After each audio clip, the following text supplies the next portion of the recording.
Hi, this is Dan Williams, and you're listening to the Pocket Mentors podcast. This is a show that could not have been created without the help of all my amazing guests. They range from brand builders to therapists, from co-founders and founders to motivational speakers, from business mentors to managing directors and CEOs running their own businesses at this time.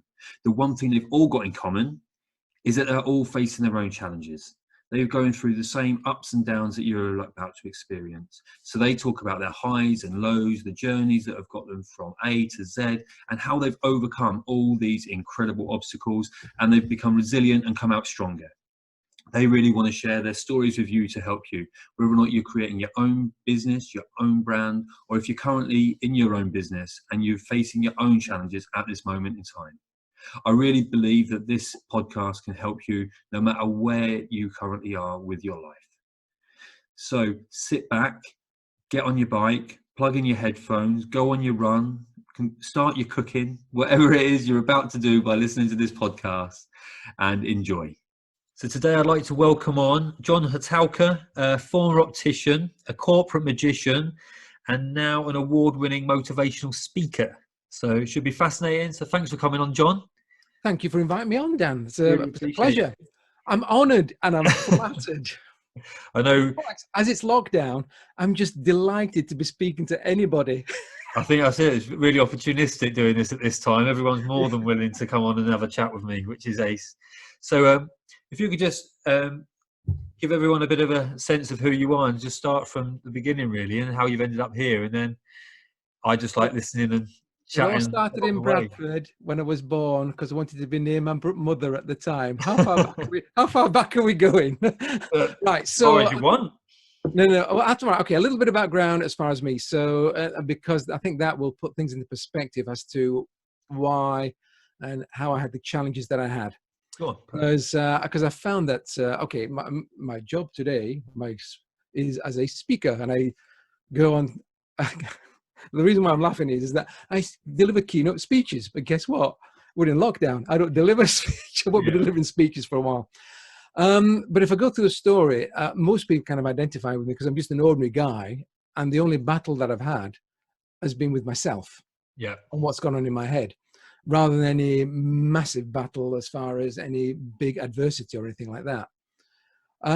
So for me, my background is that my parents were immigrants. My father was Polish, my mum was Italian.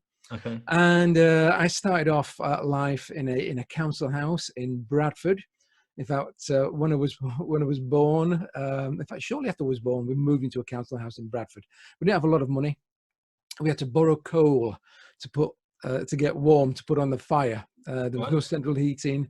The loo was outside the house in a shed. So it wasn't a good start to begin with. But as I said, they were foreigners. My mum was telling that my dad was Polish.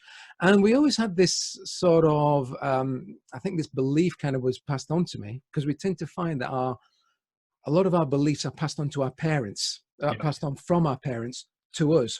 Whether they are correct or not is another thing. But at least definitely. They try to protect you and say, look out, watch out for such and such. And they put their beliefs onto you.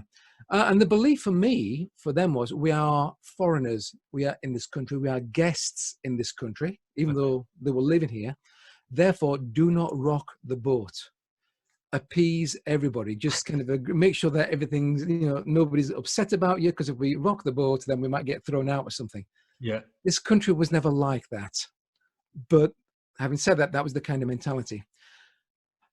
And my parents, I have to say, they were loving. I couldn't have.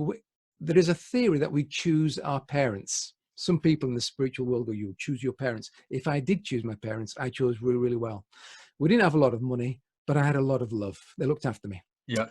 And anyway, so we didn't have a lot of money, but they made sure that I had my education. I went I did my O-levels. I went into the sixth form. And then I went to Bradford College to learn how to become a dispensing optician. Okay. Because that's what I thought I wanted to be, a dispensing optician. Where did that come from? It was, the careers teacher says, what are you going to do when you leave school, John? I don't know, sir. You better find out. And the idea came from my parents and my Yeah. father, Okay. because my father was an engineer, a labourer. Yeah. There was heavy lifting work, and for his son, he did not want his son to do any heavy lifting work. Okay. Because he did a lot of heavy lifting work, he had pains in his back, he had a slipped disc, he had a lot of suffering. So he wanted me to have an easy job, i.e. pushing a pen, a desk job. Yeah. Little did he know that that could be harder Yeah. than physically. It's just easier. different, isn't it? Yeah, Yeah, yeah. definitely. Physically a lot easier, but mentally, anyway. So the idea was to become an optician, and I did really well, and I became a qualified optician. And while I was an optician, in fact, while I was studying to be an optician, I decided that I wanted to. I thought I'll take up magic, and the reason why I took up magic, because I thought I'll learn how to do a couple of tricks, and the reason Yeah. why I thought I'd do magic is because I thought it was a way.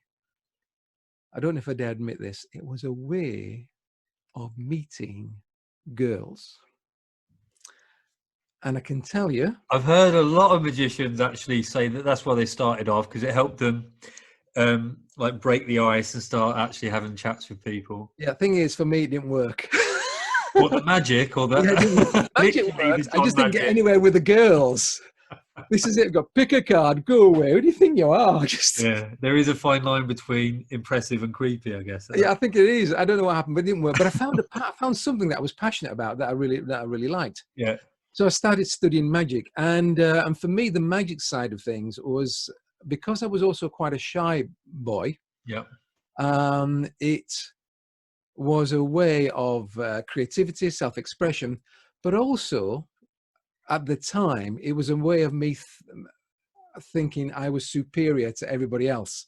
right. Not superior, but I kind of had the upper hand. Why? Because I know the secret, you don't. Yeah, okay, now that makes sense. Right, and a lot of magicians come from that viewpoint. Certainly, when they begin doing magic. But this was one of the biggest lessons that I learned because I joined the Magic Circle, and this is a Oh, lesson right, that okay. When you joined the magic, are you sworn to secrecy on certain tricks then? yes, we can't give anything away at all. Yeah, It's so what? I tell you what, I'm if you not ever going see, completely off piece, but what about these if you ever people? go to a Who do football like, match between Masons and magicians, nobody will tell you the score. that's insane, isn't it? But No, I'm how, joking. what about these? What about these people Because that Masons keep secrets apparently. But anyway, they but do the reveals of magic tricks and the like? So that's completely frowned upon. yeah, right. Okay. So because the reason why they don't want to give away the secrets is because part of the fun is being fooled. Yeah, yeah, of And course. it's the mystery part of it. But the lesson that I learned when I joined the Magic Circle, remember I said it was all about me feeling superior. Yeah, If you really want to connect with an audience, it's about serving the audience. yeah, It's not about serving you. So in other words, I didn't learn it. So from that moment onwards, it was about what can I do to entertain? What can I do to connect with an audience? Rather than look how clever I am. The trick or the method of the trick wasn't important to make me feel good, but it was a vehicle to get that connection with an audience and make them feel good. yeah. But That's having said amazing. that, But half because the I time when you watch these magicians on TV and stuff, that's the reason they'll be panning around to the audience anyway, just to see the reactions of the other people. exactly And right, yeah, yeah, because it's all about them. But that was a major lesson for me for later on when I was to become a speaker. But the big lesson overall is what can you do to serve? yeah, How can you help people? What can you do to serve? So I became this. I was a qualified optician, but I was doing magic on a part-time basis. So I was okay, working in local restaurants, doing. I was going from table to table doing little magic tricks. yeah. You've been to dinners and you've seen magicians going from table to table Yeah, doing. we've organised some events before where we had a one summer. We like to do a summer party and a Christmas party. And the summer party, it was our first one we did, was I say a boat trip, but we wanted to find a way of keeping all the staff together in one place so they didn't go into different groups. We ended up having Yeah. a barge So we had a lot of people on one barge, which got a bit cozy. But on that event, and it was good, we had a corporate magician coming around, and it was amazing. It Everyone is. was, It's good fun, yeah, and it's the thing I like about. I mean, I don't do much of it nowadays. I do a few little bits and pieces, but just to keep my hand in, and I really enjoy doing it. But it's a way. Is if you get the technique right, it's like making instant friends. right, okay, Because if you when you yeah, first of all you have to break into a group because a group will be talking. You're paid to entertain, yeah, so you've got to break into a group somehow. There's a half a dozen people chatting away. How are you going to break into that group and make them want to watch? yeah. So Quite a skill, also, that, isn't it? pardon? That's quite a skill in itself. When you, Well, it is, but it's like anything else. Once you learn how to do it, it's I wouldn't say it's easy, but it's and certainly a where lot. did you learn that then? Because I'd imagine if you're training to be a magician, are you getting? How did you train to be the magician and do the tricks? I was imagining you just like buy my No, first box of tricks. well, you could do. That was one way of doing it. In fact, there are many mediums and vehicles. So when I learned, when I learned to be a magician, because I'm still learning today, because we're forever. I still read magic books today. Right. I'm Okay. still interested. I'm more interested in mindset because I talk about resilience. So as a speaker, I talk about resilience and managing change. But I still use magic in my presentations. The thing is that in those days, the magic was a job, was the way I earned my living, whereas today it's more of a hobby, even Yeah. though I still Sure. use magic in my presentations. But the mediums where I learned magic was books. There was no internet when I first started. The Yeah. internet didn't exist. Even videos didn't exist. So it was all really books, or you would buy tricks from magic dealers. Yeah. So that bit makes sense. So you're learning the tricks, but the really interesting bits about how you're breaking into these groups and connecting and being the social bit when you were saying that wasn't really your strong point at the beginning either. So how Right. did you learn all that? Because that's So really, that was all experimentation. It was listening to, watching other magicians. uh-huh. But it's like anything else when it comes to presentation skills or when it comes to your presentation skills. The basic presentation skills or speaking skills are the same, but it's about you getting your authenticity and your personality across. Yeah. So I had to find a way of getting my personality across. And the introduction that I know, I don't know if you should go through the introduction, but the introduction is quite self-deprecating. Okay. Um, so I would interrupt a group of people, and this is funnier when it happens because it's more nervous laughter to begin with, and Yeah. people can empathize. So to do it now doesn't kind of fit in. But Sure. the only line I would say something like, "Excuse me," big smile on my face. I apologize for interrupting. Allow me to introduce myself. My name is John, and I happen to be the entertainment for this evening. And then I'll look around and I'll go, and I'll say, well, thank you very much for for looking so excited about that fact. Yeah. And then there's the nervous laugh. So I've got my first laugh, and I'll say, right, let me explain. I've been asked by Fred, whoever the CEO is, I've been Yeah. asked by Dan to wander around and show everybody the absolute worst card trick I can think of. I've been racking my brains all week. This is it. It lasts 3 minutes and 14 seconds. And when I finish, everything after that goes uphill. So am I all right showing you this really awful trick? Yeah. And they'll go, yeah, okay, fair enough. And then I'll do something, but I'll do something that will blow them away. But I'll make it sound like it's a really poor trick. I'll say, right, look, I went a bit too fast there. I'm so sorry. I went a bit let me slow down. Let me go really slowly for you. But by this time, they've been drawn in. Yeah. So the psychology of breaking in with a group is that, first of all, I've got to be polite saying, excuse me, I apologize for interrupting. So that's basically common courtesy. Of course. Yeah. So I say, allow me to introduce myself. My name is John, and I happen to be the entertainment for this evening. And people just look at you nonplussed. And then by saying the line, well, thank you for looking so excited about that fact, gets the laugh because we've Yeah. broken the tension. Nice. So it's about building that rapport. And this is, I mean, I don't use that. I use the same techniques when I'm on stage, building a rapport with an audience, but a different approach, but the Yeah. same. So I'll then say, I've been asked by Fred but I'll name somebody in authority, because then they know that I'm part of that party. So I've been asked by Dan to wander around and show everybody the worst trick I can think of, the worst card trick I can think of. Now, think about this. The worst, you're going to show me the worst card trick that you can think of? Yeah. So the psychology now is people are kind of thinking, is this a joke? So there's a bit of curiosity now, is this, all right, we want to judge for ourselves just how bad this trick is. Because is it really, why would you come and show you as a really bad trick? So they don't really know at that time. But then I say, it's only going to last 3 minutes and 14 seconds. Why 3 minutes and 14 seconds? Because they don't know how long I'm going to be there for. I could be there for 2 days as far as they're concerned. But if I say 3 minutes, and also if I say I'm going to be 2 minutes, how long is 2 minutes? I don't know about you, but my mum, when I was a kid, used to nip next door for 2 minutes for a chat and come back a week on Wednesday. Yeah. So if I say 3 minutes and 14 seconds, they'll go, oh, this must be timed. So it's only 3 minutes and 14 seconds. So it's a lie, because I'm really reeling them in.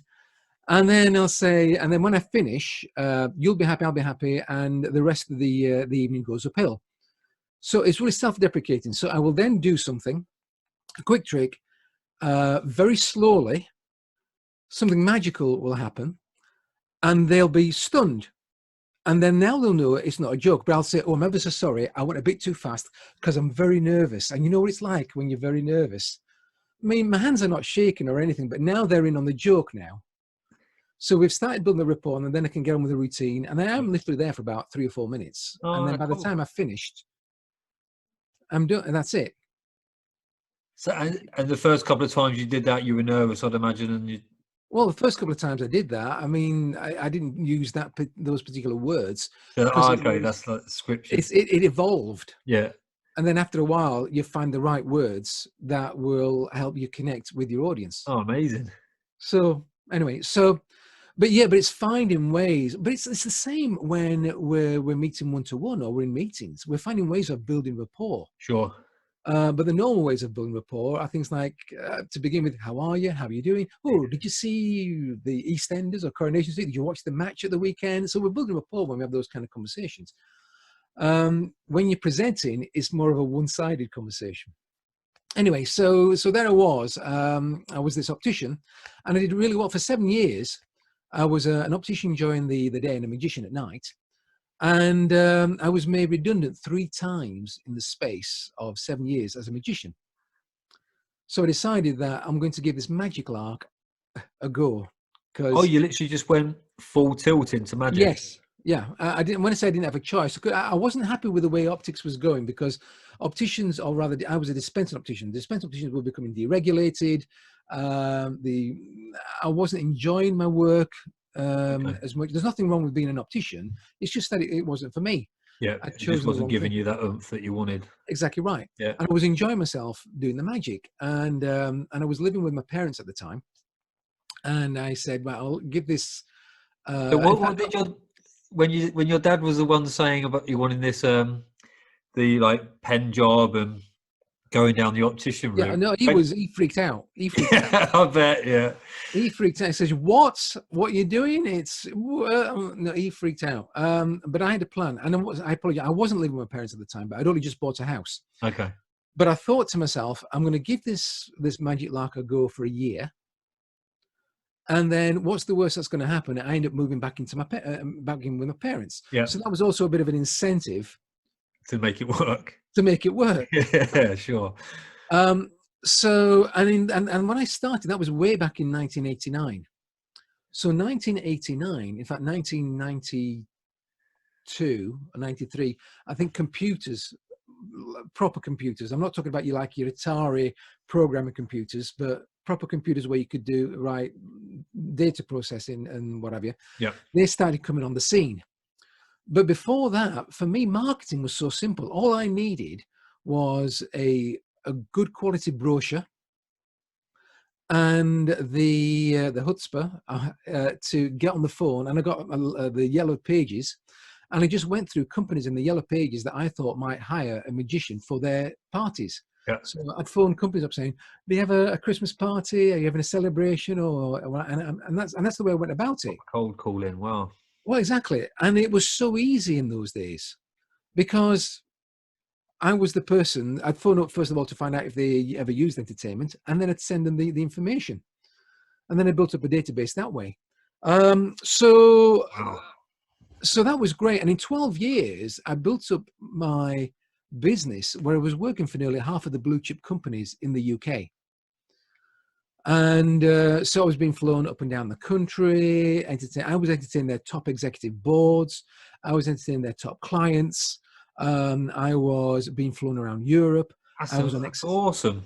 I was on exhibition stands where you've seen. I don't know if you've ever seen a magician on the edge of an exhibition stand. I haven't Where actually. No, we've done a couple, but I've never even thought of having a magician on the end. But right, well, the way there were several ways of working it. So I would, in those days before 9/11, because things changed. In those days, it was easy to get a big crowd around the stand. So I might get 60, 70, 80 people around a stand. And while doing a magic trick, I would promote the product or service of my client. yeah, And then the sales reps, would wander around the crowd at the back, looking at the badges. And then when I finished my presentation, they'd pick them off one by one to talk to them. yeah, Then I developed ways of being on the edge of a stand where I'd stop individuals as they walked by, or a couple of people as they walked by, and then I'd qualify them really, really quick to find out if they were interested in my client's products or services, and then get them on the stand. And I generated, I must have been millions of pounds worth of leads for my clients. But I was also involved in conferences where an organization would hire me to, it might be a product launch. So Coates Viella, I did a product launch for them with the magic of thread. I did a half-hour presentation about how good the quality of these threads that they had to their clients. Or they might say, right, come in, we want you to talk about team building. Now, I didn't know anything about team building, but they would give me, this is what we want you to say. right, okay. I would write the script, and then put the tricks together for the presentation and go in and do the presentation. So you must have rehearsed a lot with magic. Is it all about rehearse? Yeah. So yes, I would rehearse. I mean, and I still do this today, and I recommend this to everybody. You don't. In those days, I learnt it verbatim, word for word. It was a script. Yeah. Today, I still write things down, and I go over it half a dozen times, but only to familiarize myself with it. Yeah, sure. And to make sure I don't go through it. Yeah, I don't want to go word by word, but I still rehearse it. So I've got a small bedroom, and I stand there and I pretend in my mind, I've got a conference coming up, say, I know that there are 200 people at this conference. I know they're going to be sat cabaret style, for instance. So in my head, I'm imagining this audience and that I'm on a stage. Has that taken practice, John, from a visualization perspective, to picture the amount of... Yeah. When you're in your room, you can genuinely in my head, see these people, yeah, they're there. I can see them smiling. I can see them nodding their heads. amazing. I can see them. I can get my timing right and everything else. So in my imagination, that's it. And if I make a mistake, depending on how far I am with the rehearsal, in the first few rehearsals, I might make a mistake, and I'll stop and start again, or whatever, or go through that bit again. But then later on, if I make a mistake, I will carry on. As if you've made a mistake while you're doing it. While I was doing it. Yeah, of course. But then I will cover it. Yeah. When I say cover it, I mean, I don't need to cover it because there's nobody there, but I will think, okay, how do I get out of this? Because it could easily happen on the day. Because it can happen on the day. Yeah. No, that's amazing. So I'm big on visualization and things like that. Yeah. And anyway, so I was doing really, really, really well. But in 2002, I had a really massive crisis in confidence, because there were several things that happened. Now, when I deliver my keynotes, I'd say that it was the fact that and this was part of the reason, that I did 3 presentations in a row, which in my opinion were not all that good. Okay. In my opinion, yeah, they were not all that good. And I didn't know this at the time, but I know this now. But at the time, so let's say, for instance, you do let's say that you score yourself out of 10 for a presentation, and where 10 is you're getting standing ovations, and 1 is that you're absolutely awful. Booed off So, stage, yeah. so in my opinion, I was getting like 9s and 10s out of 10. I was doing really, really well. But then I did 3 that was like 8 out of 10. Okay. So the client thought I was great, but in my mind, I let the client down because I didn't deliver the best that I could, and I wasn't giving them the value that I promised in my own head. You know, all these things were going on in my head. And so that happened the first time, and then you did another one and another one, and it was... That's right. And then the belief kind of created that, Yeah. well, I can't do this anymore. And it's got to be in certain circumstances. So I've got to be on every time I present, it's always got to be on a stage. It can't be on the flat. I've always got to have a microphone. It's always got the audience has been sat in a certain way. So I started, and I wasn't a diva or anything, but whenever I got inquiries, if it was something slightly unusual, instead of working my way around it and saying, yes, I can do this, or I've not done that before, this is how we might do it. Yeah. I would say, no, I'm not going to do it, because I was scared stiff of letting down my clients. Yeah. So if I did have a saving grace, at least it wasn't that I was going after the money. It was, Sure. it was for honorable intentions, if you like, Yeah. but skew with. And that really didn't, in hindsight, I now know that did not serve my clients. Quite the opposite, isn't it? Exactly. Because what I should have done was had a conversation with them. Yeah. Because there's been times I've since learned, I've had people go, we want you to do this, this, and this. I've gone, well, okay, well, let's think about this. I've not done this before, but what if we did this, this, and then between us, we worked something out that was probably better than what both of us could have thought of on our own. Yeah. So it's about being open and honest. But at that time, it was, no, it's got to be in a certain way. And I didn't serve myself because I was losing business and I was barely surviving. So my business went downhill, and I didn't really know if I was a magician, if it was a whatever, I don't know. But around about 2002, 2003, I joined the Professional Speaking Association. Okay. So I wasn't really a speaker. Yeah. But somebody said, why don't you join? Because they saw me do these tailored presentations. And in the PSA, somebody there, and this was a turning point in my life, said, you should read Psycho-Cybernetics by Maxwell Maltz. I have read it, yeah. So that was about 2003, and I'm going, okay, fair enough. And I read it, and I realized, and that was the book that made me realize, right, it's about what goes on in our heads that determines whether we are successful or not. Yeah. And if we are not successful, it can at the very least help with giving you peace of mind so that you can cope with all the stresses and everything. So, because the stories in there were fascinating. And that's when I started reading loads of self-help books. I looked into a couple of religions. I'm not a religious person. Sure. But I looked at a couple of religions because with religions, the mainstream religions, it's a lot of them, it's about the way you think. Because if you look at the Bible, it's essentially it's a self-help book, because it's got all those lessons in there. This is how you should behave. So it's got all that teachings in there in there as well. In fact, that was probably the very first self-help book, I guess, if you think about it, or maybe no, or the Quran or something, I don't know. But anyway, I looked very much into spirituality, so went very big into spirituality. And I looked at NLP. I studied NLP, a little bit of neuroscience. And the thing that I found was, and I wasn't thinking of becoming a speaker. This was for my own self-development. Yeah. Because I was wondering, why is it that 1 minute I'm on a stage in front of, it was about 6, 7, 8, 900 people in one go, and I'm flying high in this business. And the next minute, I wasn't a nervous wreck, but I was certainly overcautious, and I was not as confident. Yeah. So what's going on here?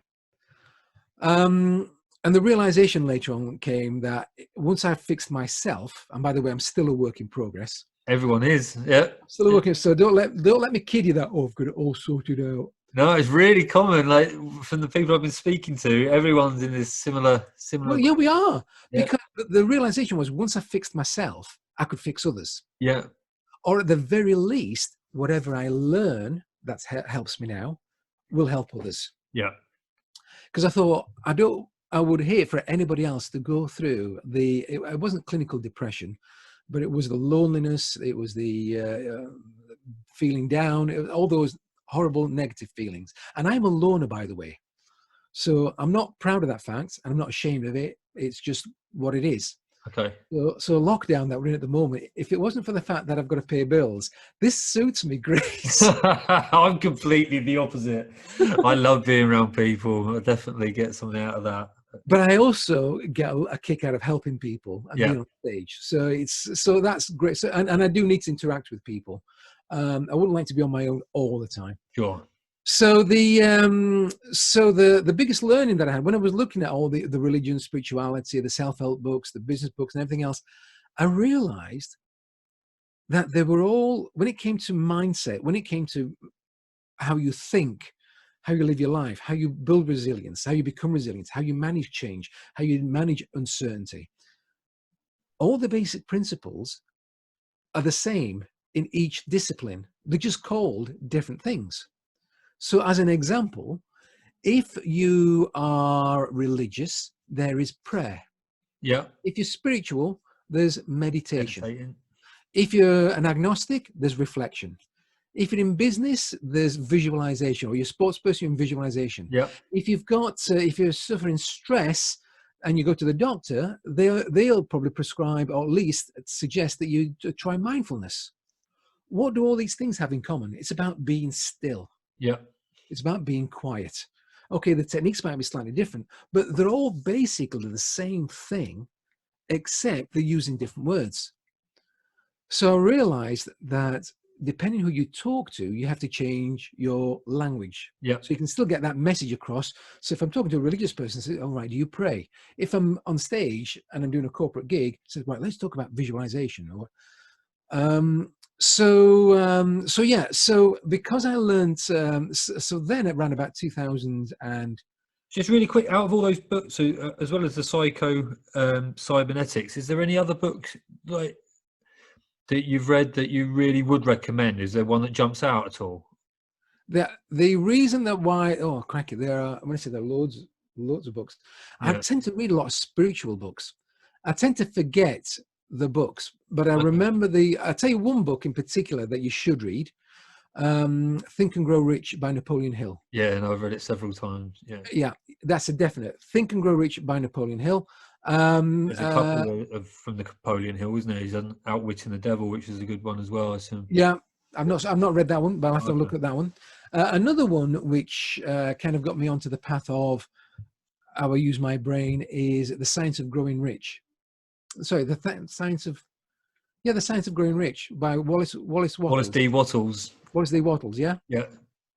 It's not a big book either, is it? That's quite a small little book to read. Yeah, it's about Yeah. 100 pages or 90. Yeah, I've read that one several times as well, actually. And it's not about, just for people listening, it's not No. about being rich as in just financially That's abundant. right. It's about just rich in life in general, isn't it? Exactly right. Exactly right. Yeah, Because amazing. there are different definitions of wealth. So around about 10 years ago, 2008 was the big recession. So once again, I went downhill again a little bit. I had a bit of a wobble. Learned some lessons, but around about 2010, somebody, and I forget the company, said, "Why don't you come in and talk to our salespeople? You're a success, aren't you? Why don't you come and talk to our salespeople and motivate them, inspire them?" And I'm thinking, and I said, "Hang on a second, I'm driving a battered Volkswagen. I'm battering my head against the wall here. I don't really know what I'm doing with my life. I do have kind of peace of mind, Yeah. but because I've learned all these things, but how am I a success?" And he said, "Well, you keep going." And I thought, well, I suppose under that definition, I suppose I am kind of a success because I keep going, I stay focused, and I keep going. That's that resilience again, isn't it? Exactly. Exactly. So saying, how do you kind of do that kind of thing? So I put together this talk, and it went really, really well. And I thought there might be something in this, and I might be able to help others. And it's using my core skill of being on a stage. I can do magic in there as well. I can entertain. I can have fun in there. Yeah. It's audience participation. Passionate about what you're talking about. Exactly right. Yeah. And it's all those things.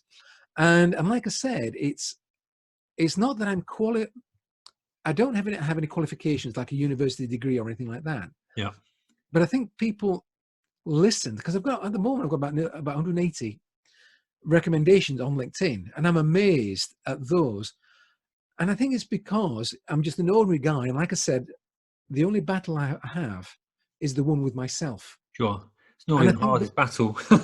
well, it is. It's and the ongoing one. Yeah. Exactly. And now I know the reason why that battle is happening. Yeah. And that's the reason why I can get to peace of mind quicker.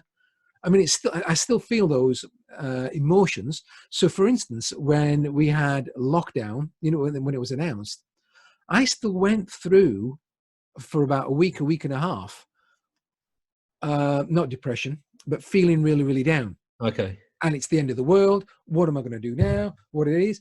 And I knew, right, okay, so I'll explain this. When we experience change, and we've got enough time. Yeah, no, it's cool. There's no strict time, yeah. All right, because when we experience change, there's I think I mentioned this to you last time. We go through several emotions. So Elizabeth Kubler-Ross, who was a Swiss American psychologist, in 1969, published a book about grief, Okay. and what we experience when we grieve, and the emotions we go through when we grieve. And since then, there are one or two emotions that have been added, but the basic emotional journey that we go through is also the same emotional journey we go through when we experience change. Because if you think about it, we experience the death of one circumstance. Sure. So, for instance, with COVID-19, we experienced the death of the world as we knew it before. Yeah. And we're now going into a birth of a new world. We don't know what that is just yet, as of this recording. Yeah. But at the beginning, we have these emotions because of the so first of all, you have shock. Oh, I can't believe it. What's going on? I can't believe it. So there's that initial shock. Yeah. Then we have that denial. It's not happening. You've got to be joking. I'm looking outside the window. Everything seems to be calm outside. But on the news, there's people walking around and running around like headless chickens. What is going on exactly? It's not happening. Then you have anger. Right. It's not. I can't believe it. How could the government do this? Or I can't believe the idiots. How could they get us into, or we blame ourselves. It's my fault. If only I'd have saved up more money. If I'd have saved up more, if I didn't spend that to get over, I'd have been in a much better position as I am now. Then we go through despair. Yeah. So it's the end of the world. I don't know what to do now. This is it. I've had enough. Bye. I'm just curling up. I'm not interested. I'm staying in bed. Because if I get out of bed, the world's just going to beat me up. I'm not interested. And then we eventually come around to acceptance. So acceptance is not, I'm now happy with this situation. Acceptance is, okay, here I am. So what am I going to do about this? Am I going to just go along with the flow and whatever happens, happens? Or am I going to try and work out a plan of some sort? What am I going to do? So you've accepted it. You're trying to work your way through. Now, because I know about that cycle, the trick is to get to acceptance as quickly as possible. Yeah. Right? I'm laughing because like all the stages you just went through, I think I, for one, have definitely gone like the shock, denial, anger, despair, and acceptance all the way through. And I'm ridiculously positive and optimistic, but still I've gone through all those at some point. Yeah. And so am I. And because I realized that we have to go, and I realized that the important thing that we need to do is to honor our emotions. So if we feel like crying, if we're upset, cry. Even, I'm not ashamed to admit, there are times when I've fallen on my knees and sobbed like a baby. Yeah. Thinking, this is it. I don't know what I'm going to do. Not COVID-19, thankfully, but in times gone by, Sure. I've fallen on my knees. because now, because of the tools that I've got, like I said, I'm still a work in progress, but it makes it easier Yeah, most as you use definitely. the tools. So if you need to have a laugh for some reason, just out loud, then do it. If you need to stamp your foot, whatever it is that you need to do emotionally, do not bottle it up. Yeah, no, that's why I like this whole movement around mental health in general. Actually, Absolutely. for that.